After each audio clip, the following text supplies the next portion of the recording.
Teresa de Lisieux. Intervenção da estrela Profundez. 1º de outubro, dia da festa de Santa Teresa de Lisieux. Casamento místico, doação do amor. Irmãos e irmãs na humanidade, eu rendo graças pela sua presença neste espaço. Eu sou Teresa, uma das estrelas, digamos, em ressonância com Profundez. Eu estou na junção do elemento terra e do elemento água, a água que fecunda a terra, a água que entra nas profundezas da terra a fim de vivificá-la. Eu sou também, por tê-lo expressado em várias ocasiões, o caminho da infância, da pequenez, aquela que pretende ser insignificante e ignorada, aqui, não em um paradoxo de querer desaparecer, mas porque, muito jovem, em minha última encarnação, após uma experiência particular vivenciada durante a minha infância, eu percebi que havia dois mundos. Esse mundo onde havia seres, como eu, seres para amar mais ou menos, seres com os quais havia ligações da carne, de sangue, e depois havia a religião, algo que era misterioso, mas que não era visível. Para uma criança, é muito desagradável nada ter a ver com coisas que são faladas o tempo todo, na sua família. A partir do momento em que eu vivenciei meu primeiro encontro com este outro mundo, pareceu-me evidente que esses dois mundos eram separados, independentemente do que diziam aqueles oficiantes da igreja, independentemente do que diziam meus pais, meus irmãos, especificamente minhas irmãs, já que meu irmão morreu muito jovem. Eu jamais pude imaginar outra coisa, e pensar outra coisa, para ter acesso a este outro mundo. Havia como um princípio de vasos comunicantes e eu não podia ser qualquer coisa, aqui, se eu quisesse, na minha cabeça de criança, obter alguns favores desse céu, a fim de, se fosse possível, viver bem depressa esse céu. Como eu disse mais tarde, antes de partir para este lado de onde eu me expresso, eu dizia que eu passaria meu céu fazendo o bem sobre a terra, através de uma série de sinais. Muitos seres humanos puderam concretizar esses sinais. Desde o início desse dia, minhas irmãs lhes falam deste casamento místico, desta aliança sagrada, deste sacramento supremo na unidade, na verdade, em Cristo, no absoluto. Minhas irmãs lhes falaram, ao mesmo tempo, das condições e das manifestações desta onda da vida, em vocês. Minha irmã Gema ainda lhes deu, há pouco tempo, as observações para manter, de algum modo, a fim de viver o absoluto, esse casamento, desposar Cristo, desposar o absoluto. A onda da vida, como foi enunciada por Gema, pouco antes de mim, é um movimento ascendente que vem, de alguma forma, completar um movimento descendente. A descida do Espírito Santo, a descida da luz fecundou a terra, fecundou a sua carne, nos seus recantos, eu diria, mais íntimos, aí onde se encontram, não somente os últimos apegos à personalidade, mas, sim, todas as coisas que estão, no nível da humanidade, inscritas em uma noção de pecado, seja qual for a religião, seja qual for a sua cultura, aí onde se encontram inscritas as dúvidas, aí onde se encontra inscrita, não os apegos, mas a apreensão final, aquela da morte, é claro, a grande interrogação e o grande enigma. Ir nessas profundezas é bem mais do que aceitar ver, como dizia o comandante, NDR. Ivanov, suas próprias sombras, não mais colocá-las sob o tapete, vê-las. Ir nessas profundezas está além disso, é apreender-se de que, no absoluto, tudo o que, no nível do limitado da pessoa e da experiência da carne, aqui sobre este mundo, pode parecer como ferida, como falta, como tragédia ou como felicidade, tudo isso faz parte da mesma ilusão, da mesma coisa que vocês denominam e que eu denomino com vocês, agora, efêmero. Tudo isso não tem qualquer sustentação no tempo nem na eternidade. A única experiência que vocês qualificariam de mística pôde ocorrer, em mim, na idade da infância e, então, deixar esta marca indelével, esta necessidade de voltar a ser de novo o menor dos seres humanos aqui, ainda uma vez, para ganhar graças de Cristo. Naturalmente, isso me consumiu. Eu fui consumida de amor, durante a minha frágil vida, até morrer, como vocês talvez saibam, até sair deste mundo, muito jovem. Hoje, neste mundo, nesse tempo em que vocês estão, vocês não têm mais que se consumir de amor, mas ser o amor. É sobre esta última etapa que lhes falaram os arcanjos, os anciãos, e algumas de minhas irmãs. Esta última etapa, se pudermos chamá-la assim, não é um final, ela é, realmente, um coroamento que vem por fim a todas as ilusões, mesmo aquelas que estavam escondidas, enquanto tabu, em todas as suas profundezas, inscritas na carne humana, ou seja, no DNA, nisso que vocês chamam de cérebros mais antigos. E, então, algo de que não podemos escapar, apesar de nós mesmos. Esta noção de pecado, esta noção de culpa, esta noção de fraqueza da carne, de corrupção. Mesmo se, em última análise, tudo isso for apenas uma ilusão, participando tanto da ilusão como da manifestação da alegria. Chega um momento em que, quando vocês aceitam entrar em suas profundezas, não para ver as sombras, também tão ilusórias como o que vocês podem ver por outro lado. É o momento em que vocês deixam de resistir, é o momento em que vocês rendem as armas, é o momento em que vocês se tornam de novo como uma criança e que vocês dizem, de qualquer forma, que a tua vontade seja feita e não a minha. É o momento em que vocês se rendem diante, ao mesmo tempo, da enormidade e do absurdo mesmo de tudo que representa este mundo. Eu repito a vocês, quer esta vida seja a mais feliz, a mais simples ou a mais dolorosa, isso estritamente nada muda para a problemática da profundez.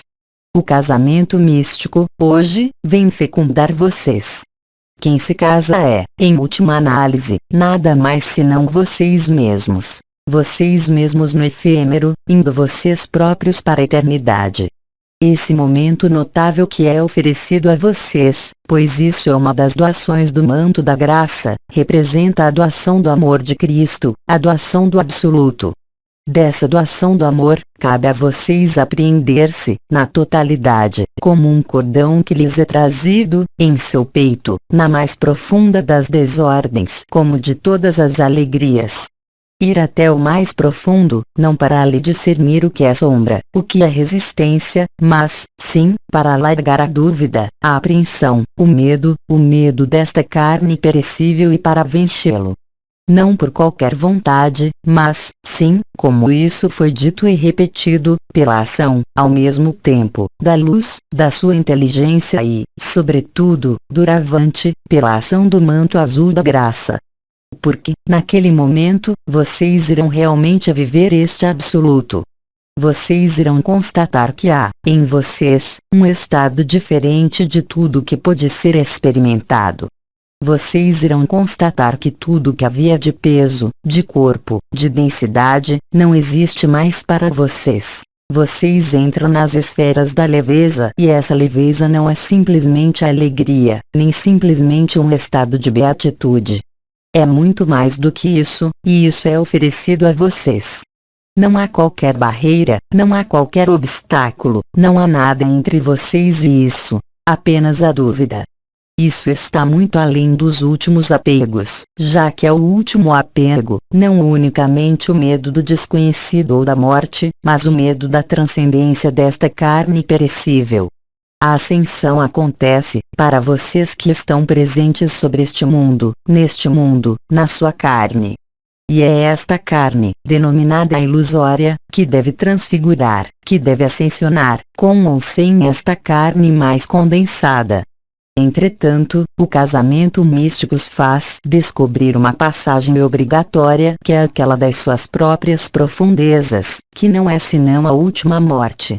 O que eu chamei de porta estreita, de caminho da infância, nada mais é, de qualquer modo, do que este abandono total de tudo que foi encontrado, de tudo que foi vivenciado, de tudo que foi experimentado. Vocês nada têm para reter. Apreender-se do cordão e apreender-se do absoluto, e, indiscutivelmente, deixar todo o resto. E que mais, melhor do que a criança, pode realizar isso? Tornar-se como uma criança, abandonar toda a veleidade, pois não há nada para conquistar. Abandonar toda a experiência, pois não há nada para experimentar. Abandonar todo o estado, pois todos esses estados são apenas transições para este último. Então, a onda da vida, tendo rompido, de alguma forma, as últimas dúvidas, os últimos apegos além dos apegos, vai deixar-se emergir, em vocês, desde as zonas mais profundas, desde o pé, desde esta zona chamada de inferior. Tudo o que foi tratado de primeiro chakra, na carne, de segundo chakra, tudo o que se referiu ao poder, explode na cara. Então, é claro, quando somos uma criança como eu, somos incapazes de colocar palavras como deleite, e ainda como êxtase. E, no entanto, vocês que têm a experiência, por sua vida, desta vida que vocês levaram ou que vocês levam, é exatamente isso. Mas este indizível é muito mais do que é vivenciado em meio à limitação. Atingir as profundezas não é descer. Atingir as profundezas é apoiar-se em tudo para ser tudo, é não ser mais nada, propiciando o ímpeto da seiva da vida, propiciando o ímpeto da onda da vida, desta onda entusiástica que sobe e que os percorre, permutando, de algum modo, este canal do éter, este caminho sagrado situado ao longo da coluna vertebral e que não está mais, nem atrás, nem à frente. Não há mais antes.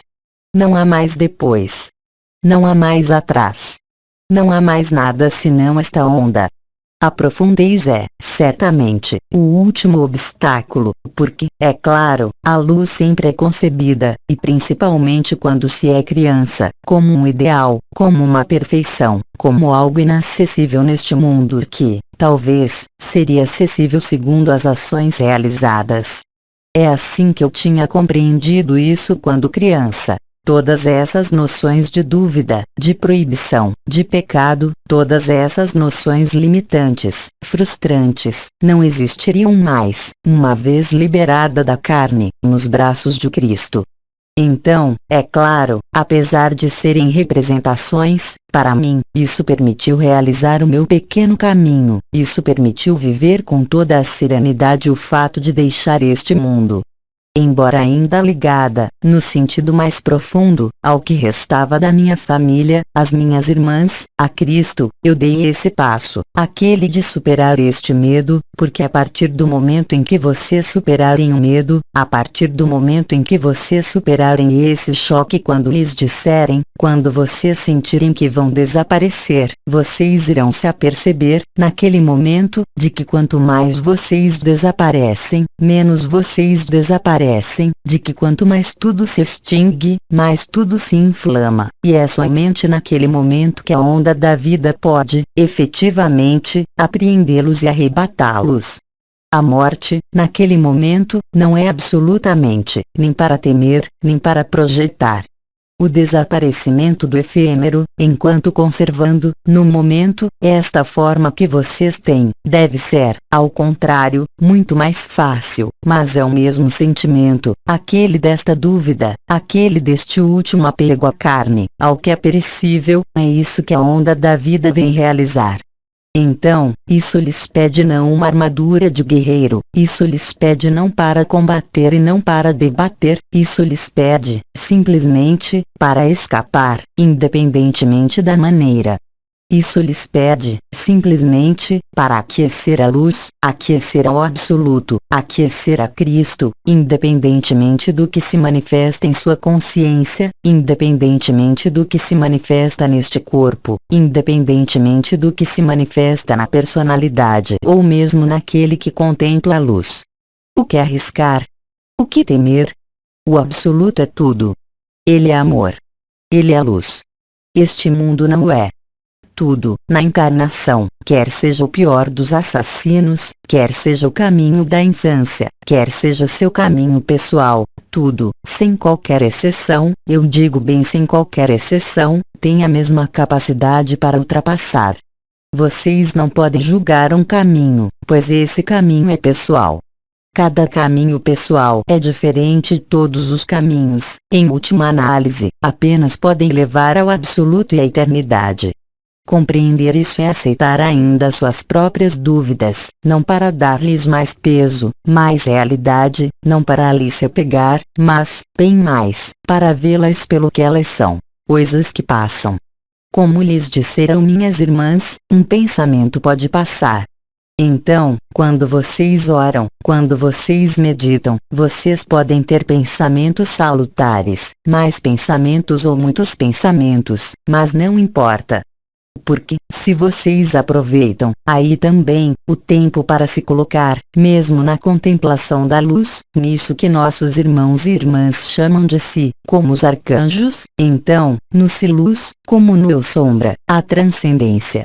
Há uma transcendência a partir do momento em que todo sentido de todo eu, todo prazer ou todo desprazer os faz refletir, mas entender, de algum modo, seu próprio absurdo, pois todos nós sabemos, sobre este mundo, que nenhum prazer é eterno, nenhum desprazer é eterno, nenhuma vida é eterna. Tudo passa por ciclos, tudo passa por experiências.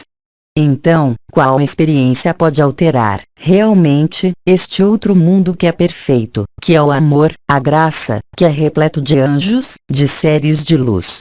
A partir deste instante, o manto azul da graça vai agir em vocês.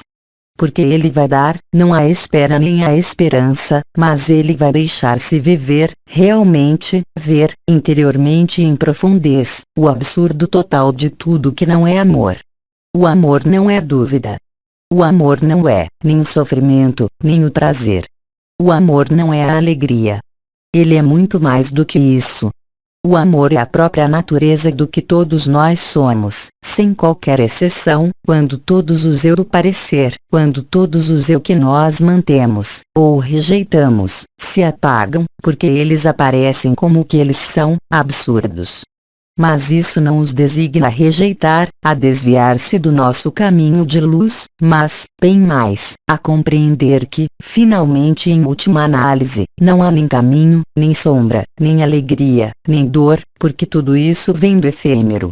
Esta sede de eternidade, esta sede de unidade, ainda uma vez, ela está, ela também, inscrita em todas as consciências, sem qualquer exceção, desde a partícula mais elementar até o conjunto dos universos, dos multiversos, das dimensões.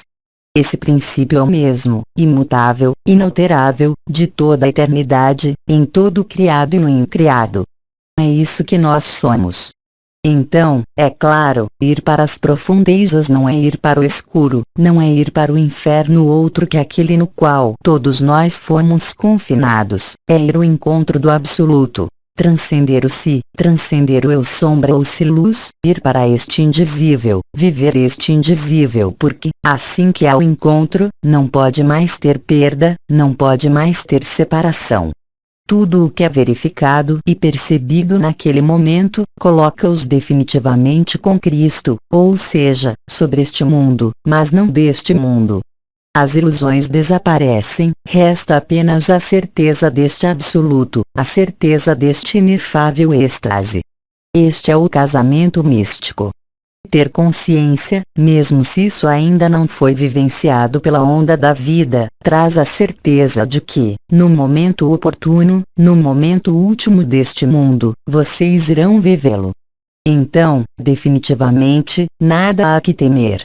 Só o que a sua consciência pode projetar, quer seja na pessoa como naquele que contempla a luz, tem o mesmo jogo e o mesmo papel. Distanciá-los, em alguma parte, da sua natureza e da sua essência. Mas quando vocês descobrem a verdade, aquela que o arcanjo Anael denominou verdade absoluta, vocês apenas podem ser o absoluto. Vocês nada podem ser do que acontece, nada do que nasce, nada do que perece, vocês nada podem ser do que vocês creem, do que vocês definem. Vocês não são quaisquer das suas projeções. Vocês não são qualquer tempo, nem o passado, nem o futuro. Vocês não são qualquer espaço e, sobretudo, qualquer forma. Viver o absoluto leva a viver a ausência de limites, mesmo se a consciência estiver inscrita em uma forma, seja ela qual for. Vocês vivem a consciência que há um tempo e que esse tempo não é a eternidade, ainda menos o absoluto. Então, naquele momento, como já lhes disseram minhas irmãs, vocês encontram a paz, porque vocês são a paz. Vocês encontram a felicidade, porque vocês são a felicidade. Vocês são às vezes o que está em cima, o que está embaixo. Não há diferença. O casamento místico é consumado. Ele foi consumado, de algum modo, pela água da vida, pelo fogo do seu coração. Vocês não são, naquele momento, nem o fogo, nem a água, nem o ar, nem a terra. Vocês se tornaram o éter, o que subtende os mundos, as dimensões, as manifestações, o que está presente por toda parte, absolutamente por toda parte. O tempo da graça, o manto azul da graça que é colocado em vocês, que é vocês, e, de qualquer forma, este impulso último, este apelo insistente da luz para viver, enfim, a sua natureza e a sua essência, para não mais interessar-se, simplesmente, pelo que é superficial, pelas atividades deste corpo ou dos seus pensamentos, mesmo que, é claro, isso não os dispense, em certos casos, de realizar suas atividades rotineiras. Independentemente do que a luz faça, de qualquer modo, sendo absoluta, nada pode alterar o absoluto.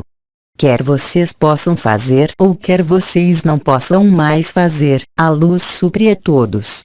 Se vocês soubessem o quanto esta frase, durante a minha infância, surpreendeu-me quantas vezes ela me foi repetida, nos evangelhos, quando Cristo dizia: será que o pássaro se preocupa com o que ele vai comer amanhã?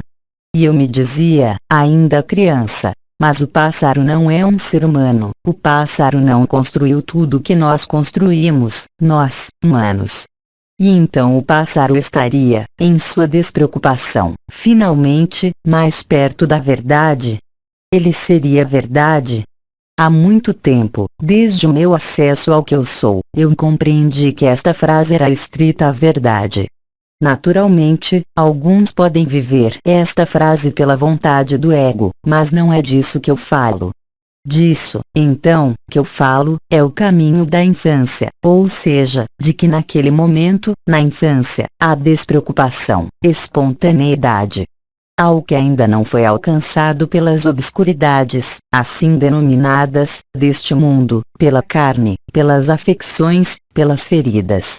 A onda da vida faz de vocês, ou irá fazer de vocês, seres de verdade e de absoluto, regenerados por sua própria natureza. Lembrem-se das minhas palavras. Qualquer que seja a onda da vida que os percorra, ou não, vocês irão vivê-la. Só a dúvida pode frear, mas não pode extinguir, pois nada pode extinguir o absoluto. Nada pode se substituir a ele. Então, na minha maneira de trazer a onda da vida, para vocês, não há palavras como podem ser empregadas pela minha irmã Gema, mas não importa. Se vocês penetrarem além das palavras, além de uma compreensão, vocês acabam vivendo a essência do que eu lhes digo, ou vocês irão vivê-lo. Não há tempo. O que ocorre, neste momento, sobre a Terra, é a ascensão da Terra. Mas, no entanto, vocês não conhecem a verdade ou a realidade do agenciamento desse tempo ilusório onde vocês estão. Nós sempre lhes dissemos, e principalmente os anciãos, que vocês haviam trabalhado para aliviar o fardo da dúvida, do sofrimento, da experiência.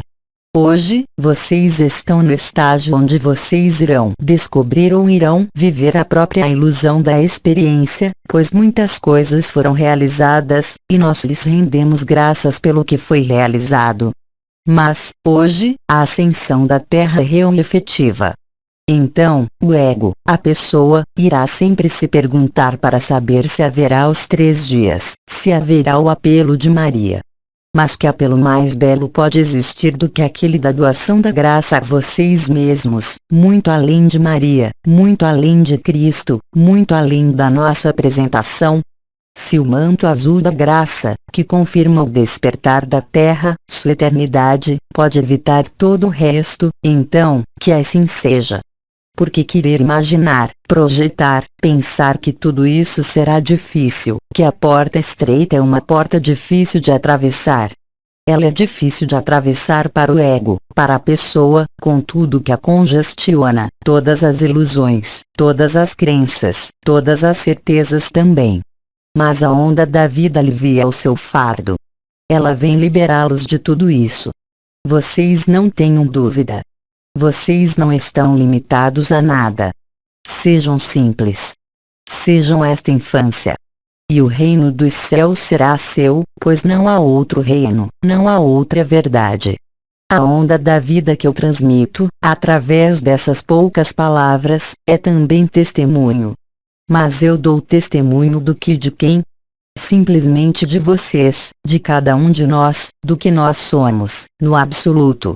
Aí está o que a estrela profunda tinha para dar a vocês. Uma outra faceta de vocês mesmos, deste prisma perfeito, deste absoluto total. Em geral, eu prefiro fazer meus milagres, como eu os denomino, de preferência, eu diria, a título individual. Quando uma alma, um corpo, quando um espírito ou quando uma pessoa, sem qualquer crença, pede para mim, então eu sempre respondo com a rosa. Isso todos vocês sabem, para aqueles que estão interessados na minha curta vida. Não há condição de crença, não há qualquer condição. Eu intervenho a partir do momento em que a comunhão pode ser estabelecida. Não há qualquer condição limitante no pedido. Há apenas aquele que é, de algum modo, o tempo do seu pedido, para tornar-se de novo como uma criança que se dirige a uma outra criança, além de todo pré-julgamento, além, até mesmo, do próprio pedido, da sua satisfação. Hoje, as núpcias místicas, essas núpcias de luz que vocês vivem, levam-nos a viver estados incomuns em sua fase de instalação. Vocês guardam a lembrança das suas deslocalizações, dos seus sonhos, que não são sonhos, mas, também, do que pode, às vezes, ser projeção em um ideal, no que poderia ser a onda da vida, como ela vai mudar, em última análise, alguma coisa. Todas essas abordagens são por vezes incentivo e dúvidas. Vão cada vez mais para a simplicidade. Vocês nada têm que reivindicar, porque vocês são isso, de toda a eternidade. Vocês nada têm que pedir, na realidade, porque vocês são todo. Assim que vocês se aproximam deste estado de graça, imediatamente, vocês estão em comunhão. Então, quer seja com uma personificação de Teresa, quer seja com uma estrela, quer seja com um ser de luz, ilustre ou desconhecido deste mundo, o princípio é o mesmo. Há apenas a parcela limitada que busca identificar, denominar, dar um nome a uma forma que, de fato, não tem forma. Essa é a lógica humana. Não há que rejeitá-la, há simplesmente que estar lúcido e, realmente, apreender-se de que vocês nada são de tudo isso. Pergunta: de onde vem a impressão, durante um sonho, de viver realmente uma outra vida? Minha irmã, eu penso que muitos anciãos, particularmente os orientais, explicariam isso muito melhor do que eu. Até agora, e do que eu compreendi também, e da minha vivência no absoluto, aqui, sobre este mundo, vocês têm a consciência ordinária, aquela que realiza as suas ocupações mais simples como as mais complexas. Vocês têm uma consciência chamada do sono que é, na realidade, uma ausência de consciência. Vocês não estão mais neste mundo. Vocês não são mais esta pessoa. Onde vocês estão?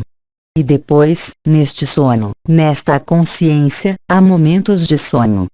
Quando vocês saem do sonho, pela manhã, até agora vocês sabiam que vocês tinham sonhado.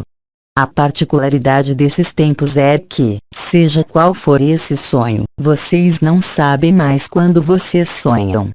Será que vocês sonham quando vocês estão acordados ou será que vocês sonham quando vocês sonham? Eu responderia a vocês, nos dois casos. Vocês não estão, nem em um, nem no outro. Então, é claro, isso pode ser desconcertante para o ego, para a pessoa, e mesmo para o si, porque há um basculamento, de algum modo. O que é real? O que é irreal? Até agora, o sonho parecia como irreal e, para alguns de vocês, a maneira de fazê-los largar suas últimas dúvidas é tornar, de alguma forma, os seus sonhos mais vivos do que a sua vida, para perceberem que tanto um como o outro, de fato, são apenas ilusão, são apenas projeção. Assim age a onda da graça. Ela prepara vocês. Obviamente, há, também, mecanismos de deslocalização. Então, é claro, quando vocês retornam, o cérebro vai dar as imagens. Por exemplo, vocês estão em um barco. Ele vai fazê-los ver um barco, um avião, um automóvel. Vocês encontram seres que vocês conhecem, na vida deste mundo, e vocês os reconhecem, mas não são os mesmos. É lógico que não são os mesmos. E isso não são sonhos, tampouco, até o momento em que vocês mantiverem a continuidade da consciência. Não haverá mais alternância de acordar, no sentido da consciência de vigília, e de sono. Não haverá mais diferença entre o sonho e a realidade ordinária, porque ambos são a mesma ilusão. Vocês estarão lúcidos. É isso que está por vir. Alguns irmãos e irmãs chamados, eu creio, de primitivos, dizem que este mundo chega ao fim, que os tempos do sonho terminam, que, de fato, o sonho foi acreditar nesta vida. Se tanto é que isso não seja um pesadelo. Mas mesmo o mais belo dos sonhos não é verdade. Pergunta: há um trabalho a fazer para acompanhar a ascensão da Terra? Sobretudo nada a acompanhar. Sobretudo nada a fazer. Sobretudo nada a querer. Porque nada do que pode ser empreendido, pela personalidade, ou pelo si, pode levar ao absoluto. Contentem-se em viver o que a vida lhes deixa viver, no efêmero, estando conscientes de que vocês não são isso. Estando lúcidos sobre tudo o que nós lhes dissemos, há algumas semanas. Todo o resto irá se estabelecer por si só. Nós não temos mais perguntas.